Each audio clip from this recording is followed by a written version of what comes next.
All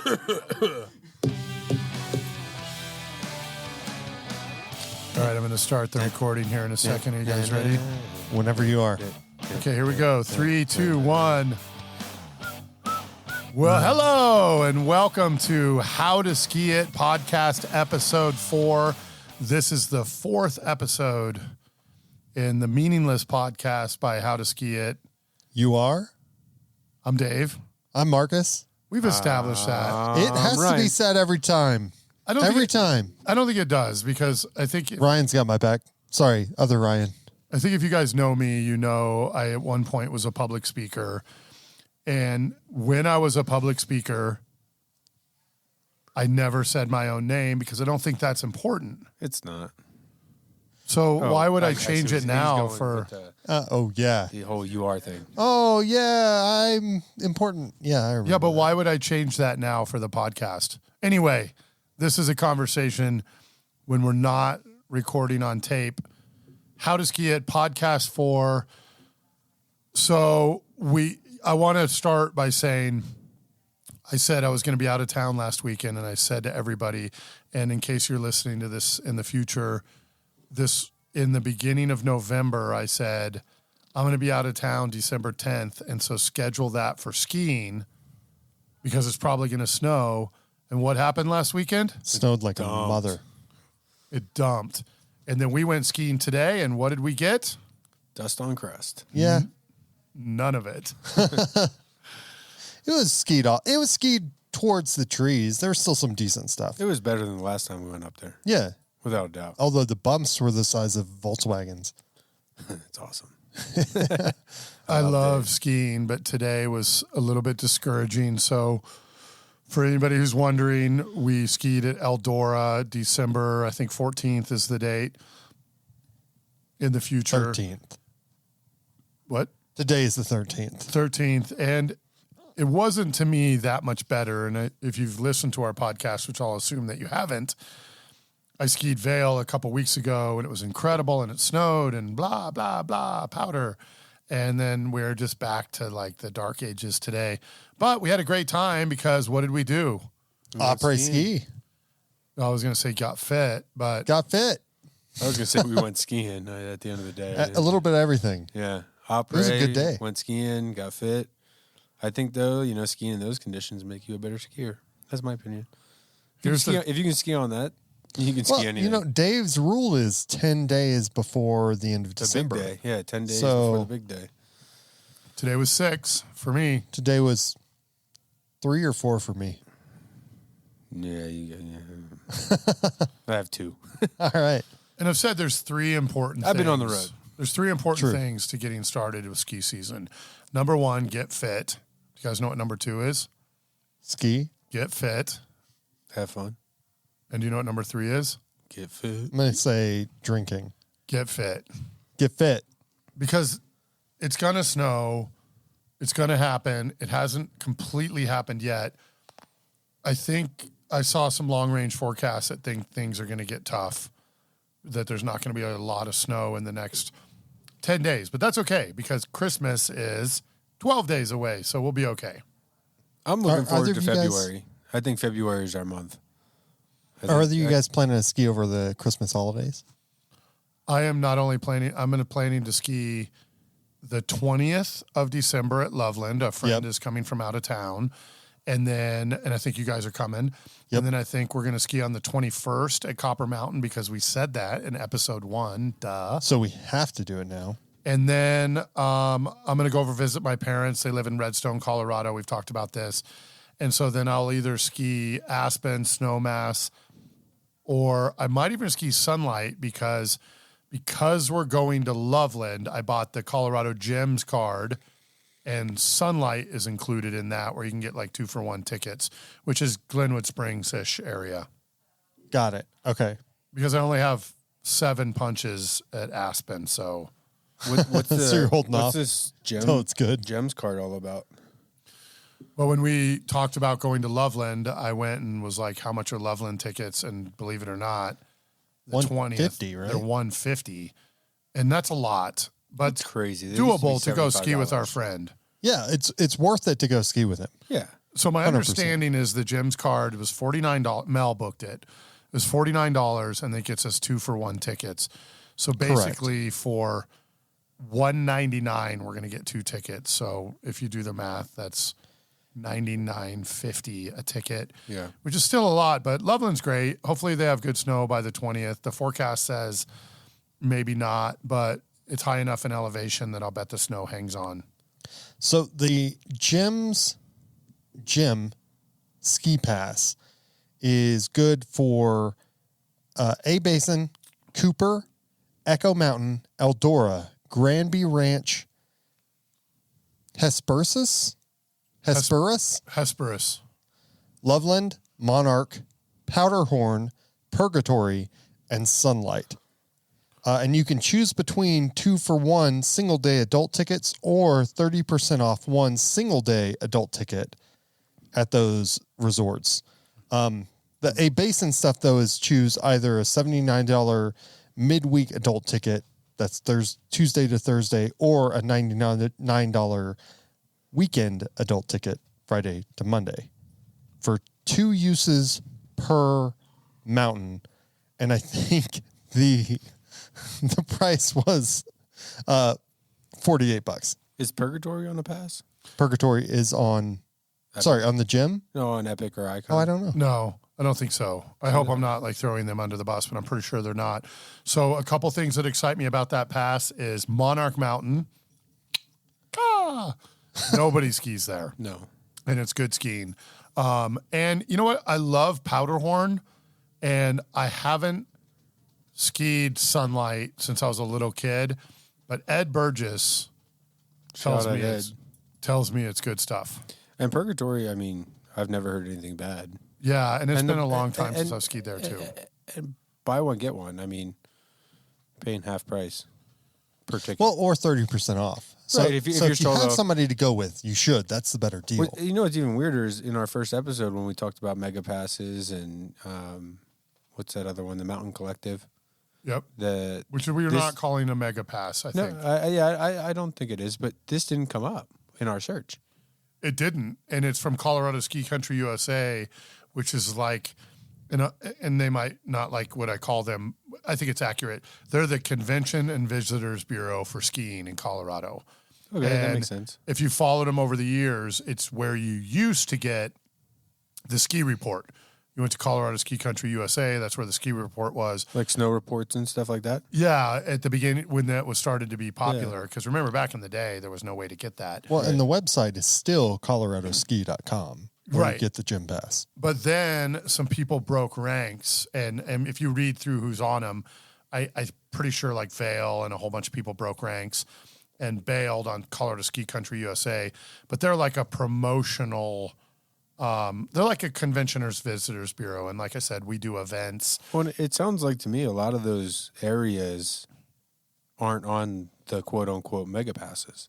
Right. Which is nice. I mean, I love Loveland. I'll go to the grave with that, but Purgatory, Monarch, it's cool to see Copper on there. Powderhorn. Yeah. Powderhorn. Like there's Eldora, Copper. There's some legit ski areas on there that you can't get on your mega pass. Yeah. But you can get a good deal on. So, hey, maybe I don't get both passes next year and I buy the Icon and I want to go for a vacation. I get the Gem Pass and my partner and I, or whoever, my friend and I, we buy one, get one tickets. You're not paying out the wazoo for lift tickets. Yeah, and you can use it twice per area. So even if you go for 2 days. A weekend or whatever. Yeah. That's an interesting way because we've talked a lot about mega passes and if they make sense. But like that's the kind of pass that if you don't ski a lot, $50 to get to go a couple days at a couple mountains for half price Super is affordable. Or even if you ski reasonable. a fair amount, like 10 or 15 days. Or vacation. Does that count as my third ski pass this year? Yes, it does. Yes. I'm about to get my second. If the wouldn't website brag. will load, I probably shouldn't buy while we're on the hard. podcast, but I'm super I was happy. working on it. So a couple things. Okay, let's go back to today. Yeah. I thought it sucked. I had a great time skiing with my friends. Me and Mel and Ryan and Marcus all went up to Eldora. We didn't get to park in the front row. It was firm, but there wasn't really any like glare ice and there wasn't really any rocks. And there was more runs open than the last time we went. So kudos to them. Everybody was nice. But what did we do different today? We went après ski at the Timbers Tap House, which is their bar. And man, so we go there a lot because it's our home ski area. But I'm going to give it a 7 out of 10. I'll say we go there a lot in the middle of the day. I don't. No, I don't. I don't typically go there at the end of the day because I'm trying to get home and beat the traffic down the canyon. If I go to one at Eldora at the middle of the day, though, it's the top of Corona. Yeah, and we go there with clients a lot. Do they serve beer at the top of Corona? Yes, they do. Wow. Anyway, that stuff's not open, so let's focus on the Timbers. The 7 Timbers, out of 10. 7 out of 10, I think, is reasonable. Which isn't great. No, it's not great, but That's it's a C. fine. It's there. You passed. They get a 5 for me. You're not getting in. You might get into Western State, but you're not getting into CU. With Yeah. C's. Unless you Why got do you money. think it's a 5, though? Let's be honest. All right. Let's hear it. Just everybody pay attention to what he says. They don't have cheap beer. There is no Coors Light. There's no PBR. There's no Montucky. It is craft beer only. And to me, an après ski area should have cheap beer.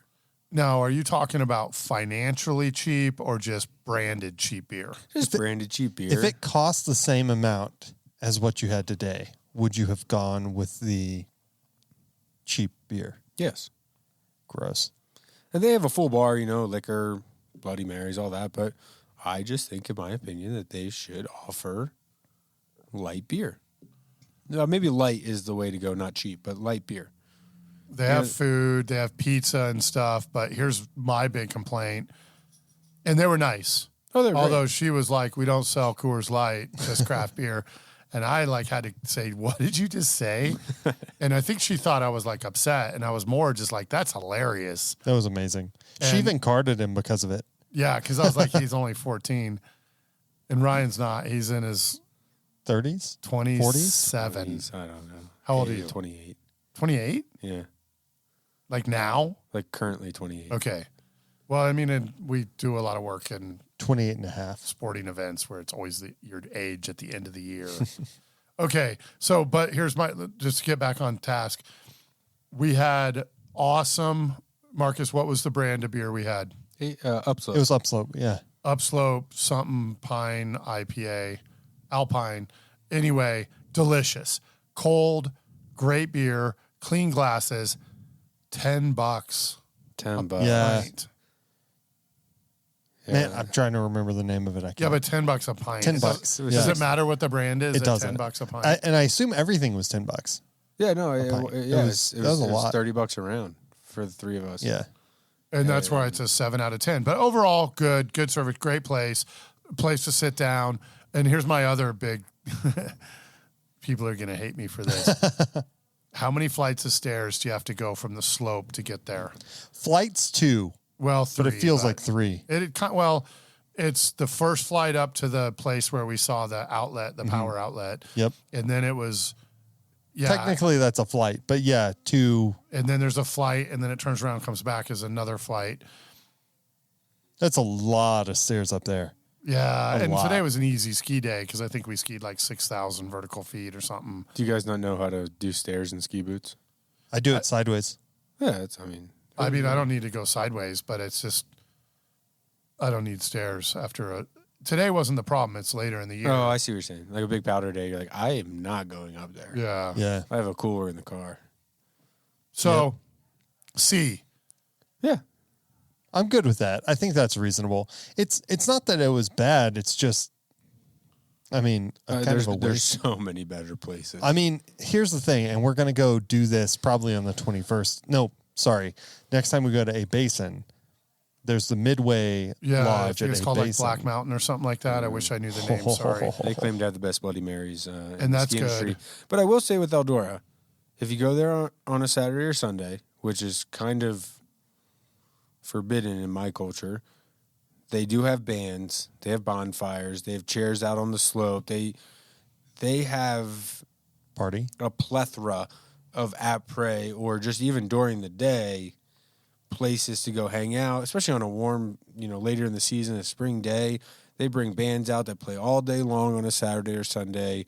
You know, the beers are served right there. You never know, Avery shows up and then they're selling $5 beers, and they do a really good job. They're not selling $5 beers. I was about to say, I'm going to have to go test this out.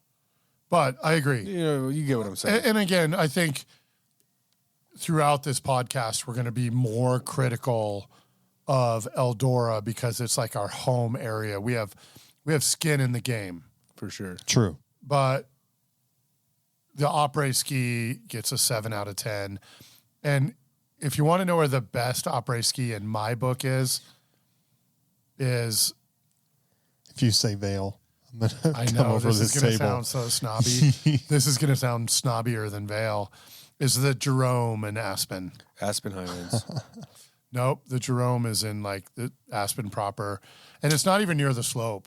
Like yeah. you have to ride a shuttle to get there, but I don't know. What's the halfway point in Aspen Highlands? They have like little Cloud 9 that place. is the best in the world, but And you have to have reservations to get in No, there. so I was there in the spring, skied down. It was the last run of the day. Hopped in there, giant bonfire going, music pumping, beers flowing. Next thing you know, ski patrol's like, "Hey, it's 6:30, time to get down the mountain. You got to ski down the mountain after praying for 2, 3, 4 hours, however long you're there." And man, that place was incredible. You got the people buying rounds of shots for the bar because they can, and it was fun, man. That was the best après experience of my life. And then they still got like the little train parks open. You have to ski down the mountain after partying. Like you're halfway down the mountain. You're not all the way down. But there are definitely. Did you ski down from the bar and then go through the windows at Aspen Highlands? Probably not. I don't know what the windows are. So No, you'd know if you'd gone through the windows.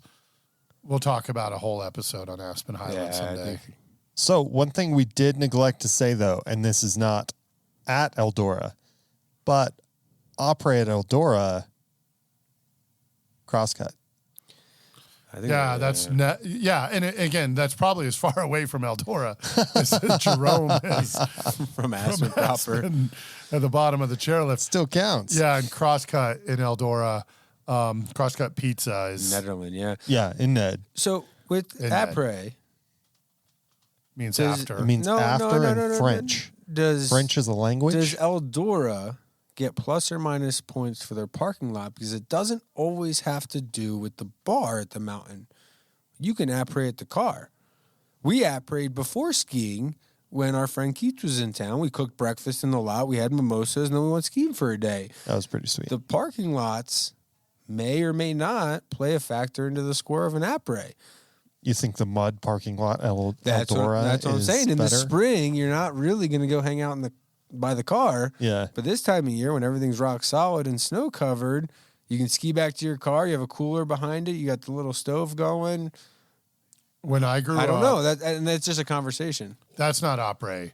I get it, and it's important. Like if you're calling the parking lot après, then A Basin beats everybody for sure globally by a mile. And I don't even know who's second because it's such a big distance. But that's not Opry. Opry used to be back in the 70s and 80s. You would go to these ski bars and they would have like a projection screen or something super old school where the color wasn't right. And they would show Warren Miller films and your parents would drink beer and you would play video games or the crane game. And go sledding on the trays from the cafeteria. I remember there was the Silver Queen or something like that in Georgetown, Colorado, and all kinds of après. And it's not the same anymore. I don't know that it can be. Times are changing. Yeah, and my favorite, well, I said is the Jerome, but I also like JJ's at Copper Mountain. Yeah, for sure. So you know what's something interesting? What's that? That I think you guys might be surprised about? I think I might have said it on the way down, so you might not be surprised. I've never seen a Warren Miller film. Why would you mention that on the air? Can you mute him? That's some weird stuff. I haven't. I started skiing 4 years ago. You guys were there. It's some of the best filmmaking in the world. People have seen Warren Miller that don't ski. Dude, I'm from Texas. You think thought they you were a played filmmaker. Warren Miller? That's what I'm saying. That's what's weird is I So love we're gonna movies. tell you got to go home tonight and you got to go watch 2 full Warren Miller films. Which ones? Any of them. Yeah, that's Where the thing. do I find them? Google Warren Miller. Just Google it. If you have to pay for it, I'm sure there's some on YouTube. Just go online, pay the $9.99, sit down, grab a beer, and watch a Warren Miller film. And if you're an après ski place, figure out how to play Warren Miller films. That's the what you describe is like you go in and there's a projection and it's like a party vibe or even just a hangout vibe. Because that was the thing at Eldora. It's the beer was fine, but it wasn't a hangout vibe. It was like grab one and go. It was Wednesday afternoon. So you can't play music in the bar on a Wednesday afternoon. You can't have a projector playing I a agree. Warren Miller film. They had hockey. Even in ski shops these days. Ski shops when I was a kid, like it was hook, line, and sinker because I didn't want to leave because I wanted to see the end of this. Even if it was a snowboard film, they had something playing all year round in these ski shops. It's like a surf shop. Surf shops haven't gone away from this. You go to Oceanside, California right now, in a surf shop, there's surf videos playing. Yep. For whatever reason, the ski industry, I feel, like just slap another DVD in there. Yeah. Put Anomaly in by Teton Yeah. and let it loop all day. Just loop it. Yeah, Just that's loop all. it. That doesn't matter. And the ski shop I worked at as a kid, that's what we did. We had a stack of DVDs in the back, and we were too lazy to swap it out, but we just hit replay. And I'm excited for Marcus to see Warren Miller because he had this. Well, he had the best camera people. He had all these things that they were just the best. It's the VO. But then he VO'd him, and he's like, "Here's a guy. His name's Scott Schmidt. He's going to jump 100-foot cliff and stick it." And then who did it turn into? Was it Johnny Mosley? I don't know. I forget who the new guy is. Oh, that's past my time. I think it's. I could look it up. When Warren Miller passed, I stopped watching ski movies. Yeah.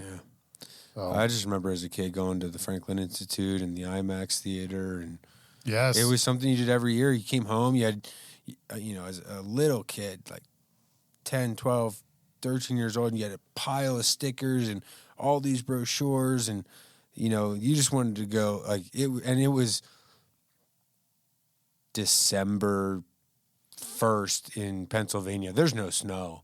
But you're like, I want to run through a wall right now and jump off the biggest cliff I can find because you just got out of this movie. And there's just people all around. And I know they just came through here with the newest one. They did. And it came through Boulder. yeah, that's where I saw him. Was always at the Boulder Theater, Yeah. or and I wish I could remember the name of the place at the University of Colorado where the UMC is. You would go see him there. There's a name of the place they played movies there, and we'd see him there. Regardless, you need to go home and watch one. And if anyone listening has never watched a Warren Miller film, go put one on. I think my favorite quote ever is, if you didn't drop that line this year, you'll be one more year older when you do. And I butchered it, but that's a Warren Miller quote. It's like, if you don't take that chair today, Yeah, you'll be one more year older when you do. And then you start to realize maybe one day I'm not going to be one more year older. So why not just go do it? And that's kind of how his films are portrayed, is just go out there and do it. Go skiing. Skiing treats everybody the same. and they ended up here in Boulder, Colorado. Eventually, the Warren Miller Films was here in Boulder, Colorado. Yeah. So that was like a source of pride for Boulder, Colorado. They're like, yeah, that's where Warren Miller That's is us. these days. Yeah. That's us. Yeah. So Tell you what, by the time we do the next recording, which is roughly 1 week away, I'll have watched at least one. And I don't have any Warren Miller DVDs, but I have a stack of ski movies that I'll give to you. If you have a way to play a DVD, I do. and you need to go watch the ones from the early 2000s. Are you talking about like the actual film? They're ski movies. Skiers? Yeah, Or ski movies? no, they're ski movies. Like they look like a video game. They have a DVD inside, and it's a 2-hour movie. From Teton Gravity Research or whoever made it. Even the snowboard films.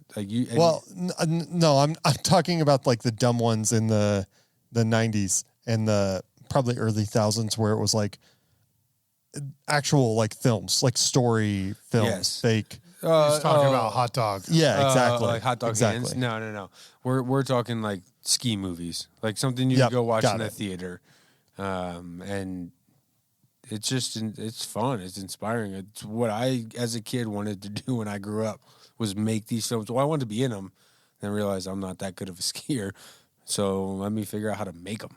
And I think that's the goal at the end of the day, the end of the year, is to make a ski movie. So let's move forward to a couple things that in the ski news. This is where we'll have like a little soundtrack in the future. It's like. So the first one is Out There, Colorado posted an article that was like the worst highways. And they were referencing some research that Volvo did about the worst highways in America. Now, they only interviewed 3,000 people. So that's half of all the skiers we skied with today. 3,000 people is not enough. That's 2,909. But I more bet, I know. But I bet all of them said the same thing. What was the worst? It's got to be like I-95. I just stopped at I-70, and we talked about I-70 last week. And it's kind of weird that there are solutions. They're not easy. They involve a lot of granite, and they involve a lot of money and stuff like that. But it was, anyway, the point is they said it was one of the 5 worst highways in America. And we just said that last week ourselves. Did they give it a number? 5th, I thought. It's worse. Yeah. Well, anyway, we shared it to our weird. Facebook page if you want to read the article. Vehicle company, big surprise, Volvo, recently polled 3,000 American drivers with the goal of determining which highway was the worst, or the most loathed is the word they used. So Interstate 70, and they're talking about, they're not talking about Interstate 70 between like Glenwood and the state line of Utah. Not at all.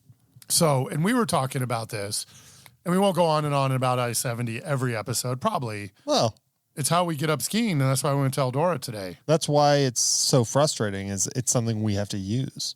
We would have had better snow if we took I-70 today and went to Copper or Vail or Winter Park or blah, blah, blah, blah, blah, all these Keystone. Yep. But we probably wouldn't be home yet. We'd have to leave at 5 a.m. And we wouldn't be home yet. And wouldn't be home yet. So anyway, I thought that was interesting that after our talk about how bad I-70 was, there was that piece. They're one of our 5 listeners. Who, the Colorado Department of Transportation? Yeah, exactly. They really enjoyed what we said about them. I think we're up to like 15 now. Ooh, yeah. And we're going to go to 15 billion. Okay. Which equals the population of the planet times 3. Yes. 2. 8 billion. Everyone listens twice. All right. The other thing that I thought was super awesome, and I know Deb listens to our podcast, and we think the world of Deb Armstrong, but she came out and trashed fat skis. And she didn't she didn't trash fat skis. Not at all. But every publication in the world took what she said out of context, and that she trashed fat skis. And she made a really good point. Fat skis might not be great skis for you to learn to ski on and stuff like that. And just because some Warren Miller film, and there's the tax sound. Every episode. We could close the door into the studio, but we choose not to. Why would we? Yeah, because he was just sniffing my leg a minute ago. This is us. So she didn't trash fat skis. She just said a lot of people that are skiing on them shouldn't be. And I get it. You watch the modern day Warren Miller kind of film, Matchstick Productions or whatever it is these days, and they're skiing on these what I would say is 120 underfoot or bigger, or 110 or bigger. We talked about today is probably fat skis. I don't know. Yeah. And anything wider than your boot. Yeah, anything wider than your boot is probably a fat. I ski on a 106, and whatever. I don't think have a that's 109 for big day. That's my fat ski. So you're pretty close to a fat ski, which isn't that fat. But that's not what you ski on every day. No. I ski on a 98. Yeah. Practically 100. And here's where I'm going with this. Deb we're on your side. You're right. It's not a great ski for people to learn on. It's not just because ski stars are skiing on them. But I'm going to go against Deb just a little bit here. The people that are buying those skis, like Ryan, aren't making turns anyway. Just straight down the mountain. How many straight liners did you see today? I can't count. I saw several straight Saw liners. several of them, yeah. And I'm a pretty good skier, and I just don't go 60 miles an hour on a blue square. And they're on fat. I saw the young gentleman I saw going 60 miles an hour. I saw him in the chairlift line, and he had like a 120 underfoot ski. And I get it. He's probably not learning how to make turns on bulletproof snow With fat skis. and I have oh man, I wish I could remember the name of the manufacturer. They're out of Aspen. And the model is the Pow Chicka Wow Wow. And it's like 120 plus underfoot. I don't It's like a know. 130. It's massive. And it is And the you put touring greatest bikes on ski it. in the world in garbage or deep snow. And I'll ski it on flat snow, but it would be so hard for somebody that didn't have strength and skills to ski on flat, hard snow. Yeah. And that's what people are buying these days. And so she was like, this isn't the best ski. Well- But Deb makes turns. What she said too was she blamed the influencers, ski influencers, who were not educating people on why you need a specific ski for a specific moment, and were just talking about how awesome fat skis were. She was basically saying those people who are saying, "Oh, look at me skiing these fat skis," were harming people trying to learn because they were just encouraging them to buy the wrong ski for what they needed. They would buy the wrong ski. For and, sure. And if I was going hella skiing or cat skiing, I would ski on my fat skis, my Pow Chicka Wow Wows. Yeah. But I think it's important to have a pair of skis in your quiver that can support you if you are into big mountain or deep snow skiing. I don't think that you, Marcus, should go out and buy anything that's wider than 110. I would recommend a 95 because you can make sharp turns. You can float a little bit in the fresh stuff. Anything less than 8-10 inches, you're going to be fine on a 95. You're going to have to learn how to do it because you've never done it. But those 110s, the 120s, I see the 110s mid-season conditions at Copper when there's fresh snow, and you know what, I'll bring them, but I also have my 98s, I have 95s, I have 88s, I have a quiver of skis. Not everybody does, Right. but I don't think you go from renting your seasonal renter of skis to then buying your first pair and be like, oh, these look cool.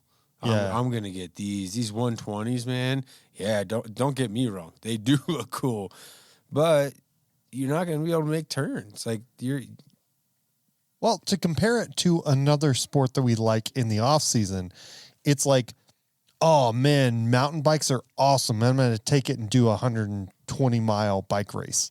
similar. You don't want to do that. That's the wrong bike for that job. It's almost more like taking a road bike with gravel wheels down a single track. Like, Yes. you know, like, good luck. Like, a gravel bike, not gonna be fun, but you could do it. Yep. But I wouldn't put gravel wheels on my road bike and go down there with race wheels on it. Yeah. You know, definitely. I would probably want at least a hardtail. And so there's just, I think to me it's. But skis are a little different than bikes in the sense definitely. that they're all kind of the same price. Where bikes, Right. I don't think a race like an S-Works epic cross-country race bike, that's $14,000. Somebody getting into the sport's probably not looking at that unless they're out buku bucks. But skis, almost all of them are like $500 to $1,000. Yep. Yeah, but you bring up a good point. Like you're buying an S-Works trail bike because it's light and this, that, and the third. You go buy a touring ski that's $1,000, or you get the $499 everyday groomer ski. That's a whole nother episode. Yeah, On I think we do need to do an episode on that because I'm looking at I'm considering buying a new pair of skis this year. Both pairs of skis I have are hand-me-downs from Dave, but I don't really know anything about it. So I feel like you guys could probably help me, point me in the right direction for that. So maybe we do a whole episode or part of an episode on. I think we do a video of you at the ski shop and let them tell you. Like I could give you recommendations. Dave could give you recommendations all day. I don't want to hear what they have to say. They're the professionals. They know what's new. They know the. Dave, do you agree with that statement? A big part of I could, you know what? And again, I hate to make this sound like a plug, but if you went to Epic Sports or whatever it's called, Boulder Ski Deals is what it used to be called. Mountain Gear. And the guy in Boulder, and I apologize, I don't remember his name. He cares so much about right sizing people. Yeah. You'd probably get good advice there, but I think a lot of ski shops, they would just be like, you want what's new and popular. No, and you don't go to the ski shop and look for a kid like me. You go to the ski shop and look like for a dude like Dave who's been working there for 20 years, and he's like, hey, no. Like, tell me about you. You called me old there. That's offensive. He called you like really old. I called myself young. But you don't want the kid. You want somebody that's going to care, like Dave's saying, this dude, and he's going to say, hey, what's your skiing type? How long have you been skiing? Where do you ski mostly? And he's going to be like, okay, this is the ski for you. And what do you want to be as a skier? I think that's another thing. So, like, for you, if you came into my shop, I'd say, hey, the Nordica Enforcers are right up your alley because they're a nice, stiff ski mounted back, and you're going to be able to make really quick turns on them, and that's what you're going to need to learn how to do.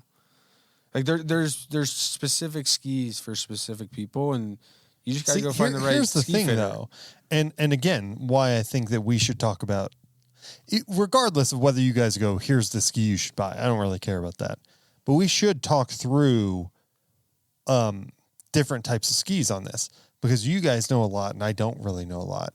I feel like the knowledge is important, and if you guys are helping me buy skis. You guys know how I ski because I try to follow you. What are you talking about? They're going to know better. They're going to be like, hey, what kind of terrain? I don't know. You bring up a good point there. Mixed terrain? And you would say that, and they don't know what you're talking about there. And in the way I saw you skiing today, you're turning into an all-mountain skier, and I saw you ski moguls today. Yes, there were moguls on not Jolly Jug Glade, but on Jolly Jug, and I saw you ski through them today. They're going to groom those. Those aren't going to be there long. No. 100%. And so you need an all-mountain ski. But they have, and the terminology always changed because it used to be front side, back side, all-mountain, backcountry, and now it's like... There's 20 of each. Yeah, there's like on-site, which is PHIST or whatever. Yeah. And there's all this terminology. And I like all-mountain, although today I wish I had some carving skis. Mm-hmm. I wish I had some like, and there's so many different terms, but like super slalom, 90 underfoot, just psh, psh, psh, psh, psh. But we can't all have a bunch. And then Ryan brought up a point about the quiver, and that's like my collection of skis. And all my life growing up until a couple years ago, I was a one pair of skis guy. And I'd get a new pair and throw the old pair out or give them away or donate them or whatever. And I never had like rock skis. I never had extra skis. And now I have a little bit of a quiver in the sense that I have my Rosignol Soul 7s or my rock skis, which I haven't skied on this year because none of the trees are open. And then I have these 106 Sender TIs, which are Rosignol. And then I bought backcountry skis, and they're K2 Mindbenders or something like that, which is, I get it. It's not a great backcountry ski, but I ski different places backcountry than a lot of people. So it's hard. How do you figure out the right ski? All mountains an easy choice if you're not sure. But they have beginner skis, intermediate skis, advanced skis. And there's a lot of websites that tell you what the skis are. And what a complicated thing. What are you now and what do you want to be? Are you going to buy skis every year? Well, then get beginner skis your first year. Yeah. Well, if you're going to buy skis once in the next like 7 or 8 years, maybe start with intermediate skis. Yeah. And Marcus is probably ready. You're skiing on advanced skis now because you're skiing on a pair of maybe 5-year-old Solomon Lords, but you're ready for a ski upgrade. And I would recommend a bigger ski for you, not a fat ski. Yeah. But maybe 106 underfoot, which is a common underfoot measurement. That's the measurement underneath your ski boot in the center. And I would recommend something like that because we do a lot of, we're in the trees, we're on the run, we're in the back, we're all mountain, we go everywhere. So, but man, what a complicated question. If you have tips, put them in our chat or put them in our show comments and stuff like that. I don't think there's comments on any podcast platform, but if we're at How to Ski It on Facebook, Instagram, TikTok, Twitter, YouTube. You can find we are making videos all the time.'re making some après ski videos. Put it in the comments on any of those social channels. Send us an email, howtoskiit@bcclive.com. Or call Marcus directly. Call me directly at 555. Put comments in, send us an email. Let us know what you want us to talk about. Let us know your thoughts on what we're saying. We do want to hear it. It's interesting stuff. It's good to talk to people. And I might buy some new skis this year. You should. Same. We bought, so we talked about getting custom made How to Ski It skis. Yeah. And that was more than I thought. Like, I feel like a lot of those places are like custom skis, $7.99. And you're like, I'm in. And then by the time you're done, $1,800. It's a lot. And I'm not trying to be critical of them because that's super cool. So then we looked at getting some top skins made, and we're going to try that out. I guarantee it's not going to work, but we're going to try it out. But then how do we put those on without taking the bindings off, which I'm not a big fan of. Like, you just don't, you can't. I mean, I'm not a big fan of that. You don't.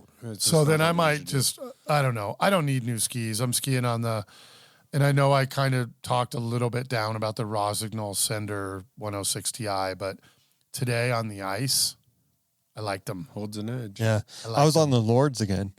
They're a good ski. Yeah. I've got two. So there's the redder pair, which is the Solomon Lord, and then there's that green pair. You have a pair of these the carbon RMUs? fiber Solomon Max. Oh, the Solomon Max. And it's like their, I don't know a better description. It's their like rich guy race skis, because why would you pay $1,000 for a pair of skis? They came with bindings and everything. Why would you pay that much? And Marcus got them hand-me-downs. We don't know who bought them. 100%. But why would you pay that much for a ski that's not a race ski? We have no idea. But I think you bring up a good point. Like, these are 5-6 years old. The ski technology is exponentially grown. And I think that's where I was kind of getting at with talking to somebody, is that they know, like, you go from a poplar or a bamboo core to a core that has a metal plate in it. It's completely different, completely reactive differently than the other ski. And you're skiing on a ski 5 years old. I mean, look at what bikes have done in the last 5 years. I would love to debate that concept. That I think, personally, I think bikes have had more technological advancements, and mainly in transmissions and all the stuff that moves on bikes, than skis have. But it's a whole podcast worth of and bring a manufacturer on and Google and all of it. Like, let's bring a manufacturer on. They're going to be like, oh, this year's top skin is better than last year's, and so often. I think it's the construction. If you didn't know about skis, yes, it is obviously the construction. But if you didn't know about skis, a lot of years they just switch up the top skin, which is basically the graphics, and they call it this year's edition. And it's super important to know, is this a new model? Is there something new about this? Or is it just last year's model with a new top skin? With a different design. Because you're going to save some money by getting last year's model with the old graphics. Whenever we bought my wife's snowboard, we bought the previous year's model and saved like $300, and the guy at Epic Mountain Gear was like, the same. It's the same thing. It's just different pictures. I'm saying from your skis that you're skiing today to a ski that you could buy, even last year's model, a 2022 model, completely different. I went from his Solomon Lords to the Rossignol Soul 7, like the first edition of it. I would ski on that Rossignol Soul 7 first edition if they were new, because there's a lot of wood and things like that in it that start to wear. I would switch to those immediately. It's a ton of composite. Yeah, and there is. It's great. And I don't know. Honestly, it's a great ski. I don't care what's inside my ski. And your ski's great. Yeah. 5 years ago. I mean, it was great today. You learned that's the thing for me. Again, I started skiing 4 years ago on your skis, your old skis, Dave, and I don't know anything. I don't know anything about. Yeah. I'm not a sports guy. I don't know anything about skiing. I don't know anything about any of this. So you guys are like, oh yeah, 106 underfoot, and you're like, I now know because you explained that's the measurement, right. But under your boot, whatever that 106, 98, which is what you were skiing, 95, whatever. What you kind of recommended possibly. That I now know that. That's stuff I didn't know at all. Here's a couple things. It's amazing that Ryan skis on a 98 and doesn't make turns. That's amazing. And then the other thing, for the record, I make turns. Just less. And the other thing is, here's the best way to figure out skis. Find a place like Epic Mountain Sports or Christie's, who I'm a big fan of, or whatever. Peter Glenn in Tampa. Peter Glenn in Tampa doesn't do this, so I take them out of the mix. And maybe they do. They'll let you demo skis. So you rent skis basically, and then they'll knock either that or some of the price off the final purchase. Even better, ski areas will do this. So you can go to a ski area and say, hey, I want to demo skis. They're like $75 for the day. You get 3 pairs. You go out there, you ski your 3 pairs. That's a great idea. And say, hey, I want to buy this pair, right? This is the one for me. They take the $75 off the cost of the ski. The biggest problem with doing it on one day is if you did a pair of skis today that was like a front side super slalom, you'd be like, these are the best skis in the world. And drop 12 inches of snow on today, and you would wish you had like a 106 underfoot. The trick is to do the same, do 3 runs on the same run on each ski. Yeah. Or whatever you have to, you can't just be like, all right, I'm going to go up to, take the snowcat on this pair, and then I'm going to do a blue square on this pair, and, compare and contrast. You got to go take like the same turns. You have to be disciplined and be like, I'm going to take 3 runs on this run on each pair of skis and see which one responds to me the best. And you're not wrong. There's a ski for everybody, and skiing it is the best way to find out if it's your ski. Yes. At the end of the day. Yes. And demoing a pair of skis, and they have demo days. Yeah. Like you can go to, keep bringing up Loveland. Once. Loveland will bring in 6, 7, 8, 10 different ski companies, and they have a tent in the parking lot, and you leave your ID, and they say, here's a pair of our skis, and you go ski a pair of Solomons, you come back, you ski a pair of Atomics, you ski a pair of Liberties all day long. And then you're like, well, man, that's the one for me. And the best way to do it is to ski the ski. You can go talk to the experts, and I recommend talking to the experts, like I said.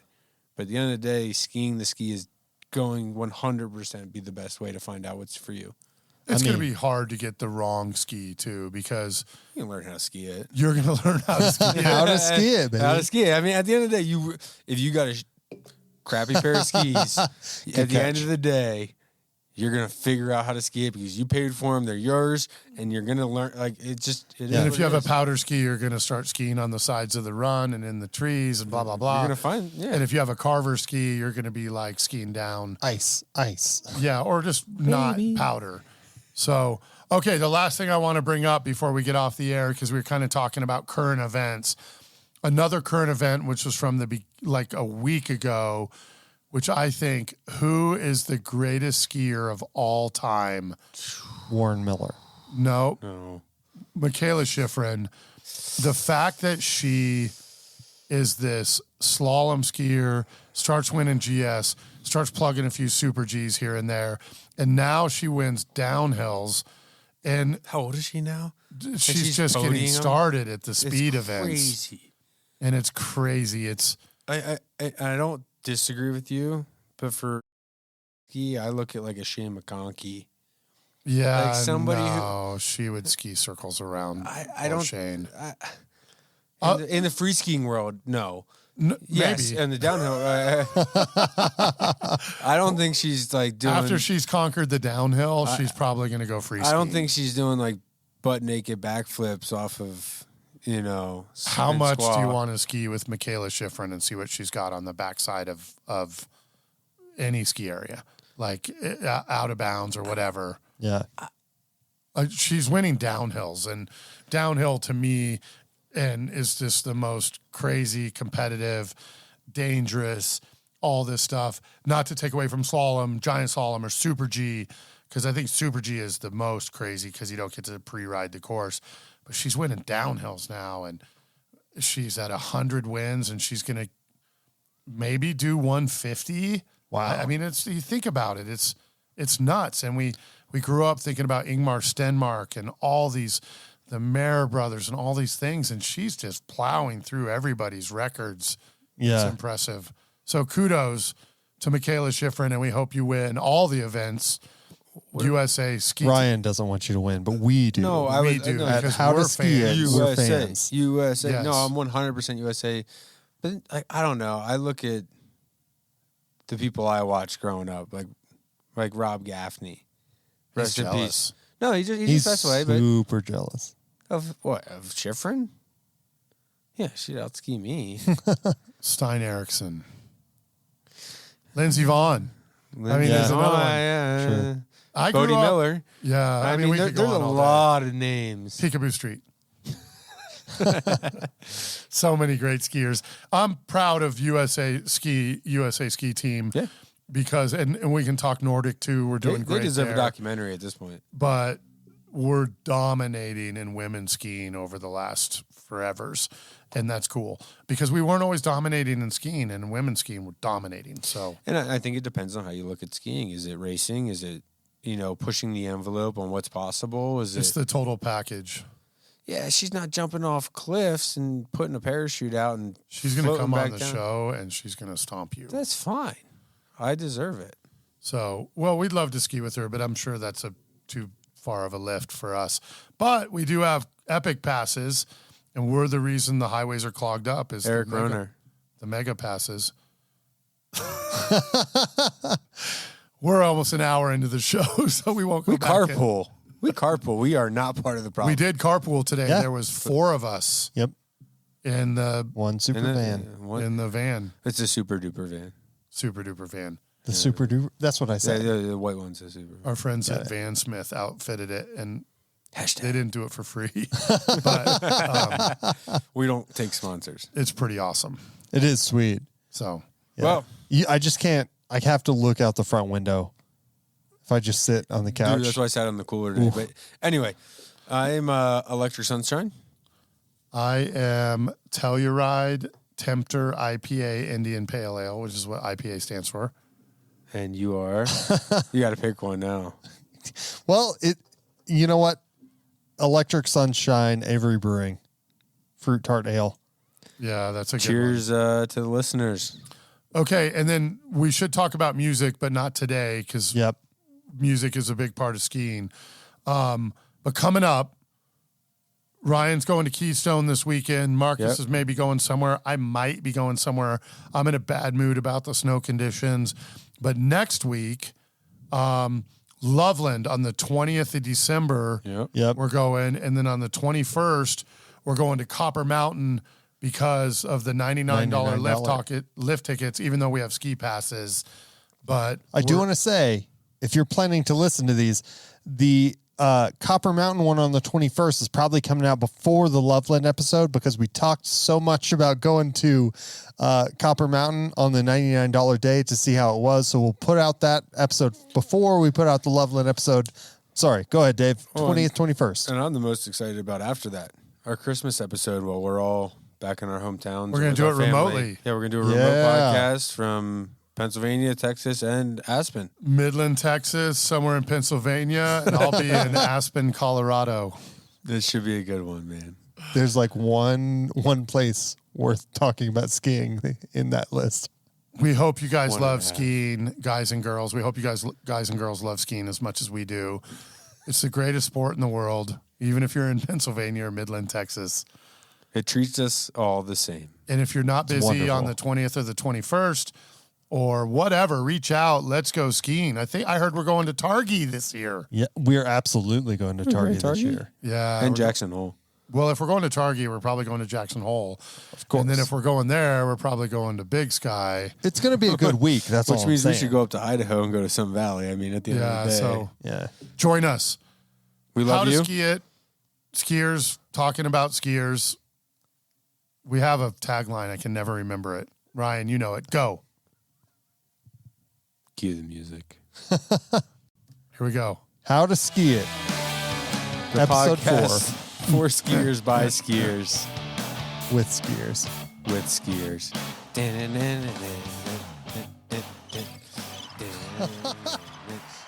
You can't hit all the buttons, Dave.